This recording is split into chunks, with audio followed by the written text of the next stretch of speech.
নমস্কার বন্ধুরা, ফ্লেভারসে আপনাদের স্বাগত।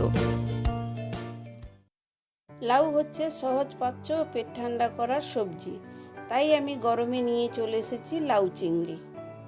চলুন দেখে নেওয়া যাক আমি লাউ চিংড়িটা কেমন করে বানাচ্ছি। আমি এখানে একটি ছোট আকারের লাউ নিয়েছি, এটাকে একটা ছুরির সাহায্যে আমি দু ফাঁক করে নেব। লাউটা একদম কচি এবং নরম।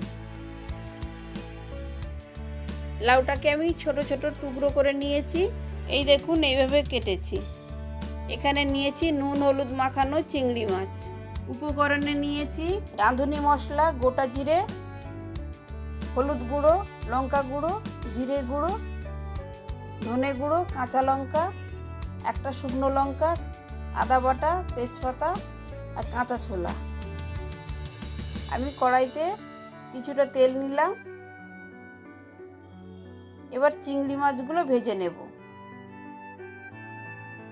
চিংড়ি মাছগুলো ভেজে নেব, হালকাভাবেই ভাজবো। ওই মাছ ভাজার কড়াইতে আমি আরও কিছুটা তেল দিলাম। এবার শুকনো লঙ্কা ফোড়ন দিচ্ছি, তেজপাতা দিলাম, একটু নেড়ে নিচ্ছি। এবার রাঁধুনি মশলা দিলাম, জিরে ফোড়ন দিলাম, আদা বাটা দিয়ে ভালো করে নেড়ে নিচ্ছি। এবার লাউগুলো কড়াইতে দিয়ে দিচ্ছি। এবার খুন্তিতে মশলা সহ লাউগুলোকে আমি নেড়ে নিচ্ছি। এবার আস্তে আস্তে খুন্তি দিয়ে আমি নেড়ে নিচ্ছি। নুন দিলাম, হলুদ গুঁড়ো দিচ্ছি, জিরে গুঁড়ো, ধনে গুঁড়ো, লঙ্কার গুঁড়ো। এবার হাতা দিয়ে সব একসঙ্গে মিশিয়ে নিচ্ছি যাতে ভালোভাবে মিশে যায় মশলার সঙ্গে। ঢাকা দিয়ে লাউটাকে সেদ্ধ হতে দেব। ঢাকনা খুললাম। এই লাউ থেকে আস্তে আস্তে জল বেরোবে। আবারও ভালো করে একবার নেড়ে নিলাম। এবার কাঁচা ছোলাগুলো আমি দিয়ে দিচ্ছি।